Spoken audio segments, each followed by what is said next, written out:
exploring the frontiers of satellite technology and space missions. We titled the podcast. So I would introduce Chris. Chris is the CEO at METHERA Global, and METHERA is an early stage satellite company, uh, and you provide dynamic broadband to various space missions and collection of space domain awareness data. So welcome to the podcast. My first question is about the space today in 25. Where do we stand, globally? US, then UK, and you have China, and India also comes somewhere in the rank. I think it's rank fifth. So, what do you think is the international rank space mission? Understood. It's very difficult to rank countries regarding space because it all depends what types of technologies and how they are used in space. But what is clear is that the United States, Russia, China, the UK, India, and others are extremely reliant on space, to the extent that space has become part of our national critical infrastructures. And a day without space in most countries would be a disaster. And it's only a small number of days that if we were denied access to the capabilities that rely on space, that countries and nations would end up in different levels of panic. So space to me has become critical. I want to, when we're doing this space talks, so I want to ask you, what is METHERA's mission and vision now, next 10 years? So our vision is to produce an infrastructure and network that allows us to rapidly and at low cost develop capabilities that are critical, that are based on utilizing space assets. And the types of capabilities that I am talking about are, for example, our first two projects, which are dynamic broadband, where we deliver small beams of bandwidth, lots of capacity, and move those beams practically real time to where they're required. And the reason why that is so important to us is that we fully comprehend that as different companies provide more and more levels of broadband and connectivity around the globe, there will still be areas that are underserved. Because as more systems are built, there are bigger requirements globally. For example, today, the requirements are very much population based, i.e., provide broadband in the main where populations are. But as things are changing and we have autonomous vehicles, drones, cars, everything else, and we have remote sensors, it's turned into coverage is required everywhere because connectivity is becoming required all across the globe 24/7. So that's one aspect. And that's all about identifying areas in the globe that for a specific time period require additional bandwidth, and we can move our system real time so that we can provide that required bandwidth as and when it's necessary. Next question to you is European Space Agency, right? Uh, they have been partnering. So, what do you feel about the European Space Agencies? They have their mission force. So, how do you collaborate with them? Yeah, we class the European Space Agency as being an excellent asset, and it supports not only Europe but countries like Canada. And in essence, it's very much a large club where different countries will allocate budgets, and then there will be a mix of projects. Some will be national projects, and others will stretch across the European Space Agency. And the beauty of it is that different countries have different expertise. Therefore, we can very quickly group together different countries, different companies in order to collaboratively deliver a complex project. And we've used the European Space Agency for two significant projects recently, both of them multi-million pound projects. One was to develop a low-cost user terminal, and the second one is, because it's still running, is to provide two pilot capabilities in space for new and novel space domain awareness and other capabilities. We wanted to understand uh, what are the threats and challenges in the space. Like we have the space debris, we have the asteroids. So, what is the major threats and challenges you're facing? Yep. Well, there's two types. You've got man-made issues and natural issues. Natural issues, such as you mentioned, asteroids, meteorites, and all those types of things, and space weather can also be part of that, and they can lead to physical disruption, not only to communications but to satellites themselves, to actual infrastructure. And so, being able to monitor what's happening in space allows us to be able to predict what's going to happen, and therefore we can avoid things such as different types of debris that could be in space or natural objects as discussed. But the thing which is really changing and has accelerated over the last 10 years is without doubt the national actors in space that are trying to disrupt nations' capabilities in space. And by that, I'm talking about countries around the globe that wish to interfere with satellites and other space assets and either investigate what they're doing or disrupt what they're doing. And what we're seeing is an increase in the amount of satellites and spacecraft that are or appear to be disrupting systems in space.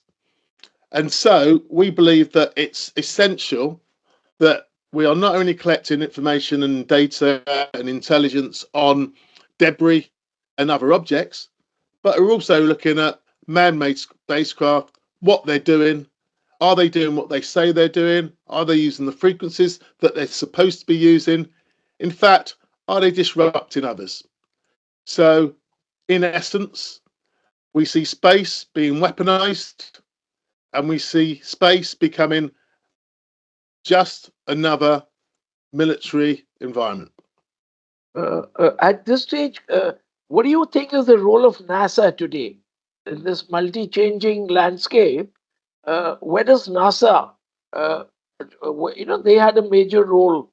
So now, where does NASA? Do they still command that kind of advantage? Things are changing rapidly.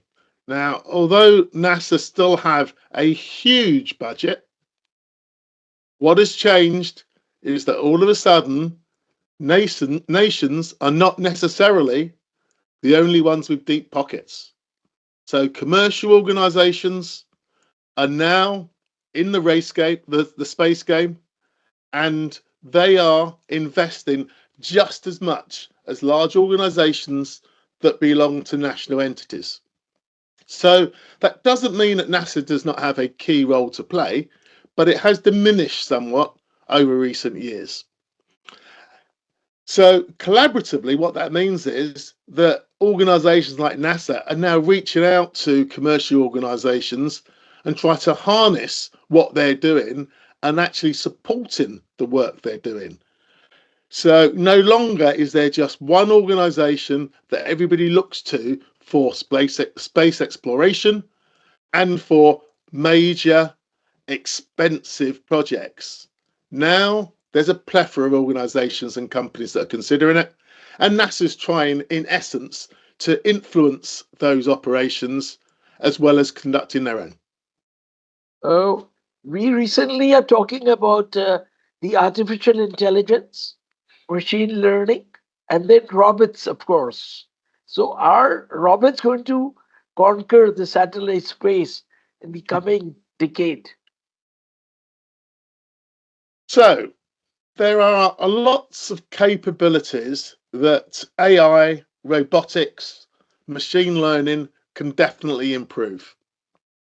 And focusing firstly on robotics, the ability to manufacture in space, the ability to service and extend the life of satellites in space are capabilities that are essential. They will revolutionize space and how we use satellites. So robotics are key, and our ability to move equipments to where they need to be is essential. And of course, simple things like refueling satellites that will extend their life, it will rapidly become $1 billion business. So robotics are key, and the way that they have accelerated and improved on Earth could only mean that we will be meeting sensible price points in the near future in space. Uh, it, Artificial intelligence, I class as being slightly different. I believe it's essential for what we're doing in space. And predominantly, if you look at things like observation, Earth observation, it's a tiny percentage of the data and information that we collect do we send down to Earth. Therefore, we're cleansing data before we actually see it. The ability to use artificial intelligence to help us do that will inevitably improve the services that we can provide from space. so, our budgets are going to come down with AI. The spending, what has been happening in that space, because you get to analyze data at a faster space. Yeah, unfortunately, it seems as if every time we find cheaper ways to produce product and services, the customers want more. So I would look at it slightly differently. I don't see the amount of investment that we put into space reducing. However, what I do see is space becoming more critical and providing better, faster services than it currently does. My last question to you today is India. It's growing a fast economy. We have our Prime Minister, our Minister for Science, Technology. We had the ISRO chairman, Dr. S. Somnath, under whom we achieved the Chandrayaan mission, landing on the South Pole. And we have a lot of young entrepreneurs, I would say, engineers. We have people. So the government of India, they've opened up this industry for private public partnership. So where do you view India in the coming race for this? The interesting part for me is where should we be racing to? Some people have this idea that the further we can go, the better. I look at it slightly differently, and I think it's all about choosing our targets. So, of course, India has demonstrated great capabilities in going to the South Pole of the moon. Amazing. And far quicker than everybody expected. However, what comes next? And the thing which is key is identifying things that we can do that will lead to revenue generation. And that could be mining asteroids. It could be harvesting electricity from space. But for me, it is not about how far we go. It's how do we monetize what we do in space? I think if you have any other points on which you would like us to learn, because you've got a rich experience. You worked in various positions. You've worked in for the cyber threat, satellite communications. So, any other point which you wish to add to us in this talk, the space talks? I think I'd like to finish where I started, and that is that space is most certainly now part of our critical national infrastructures.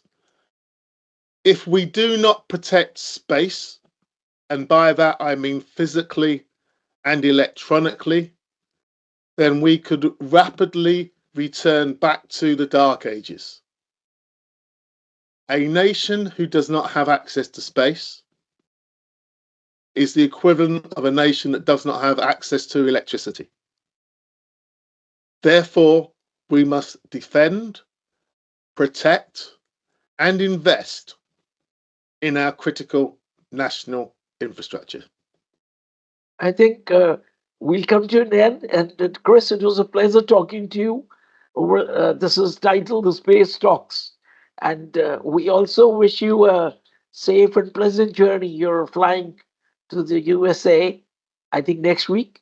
So Yeah, I hope you get to meet the President, Donald Trump, and Mr. Elon Musk.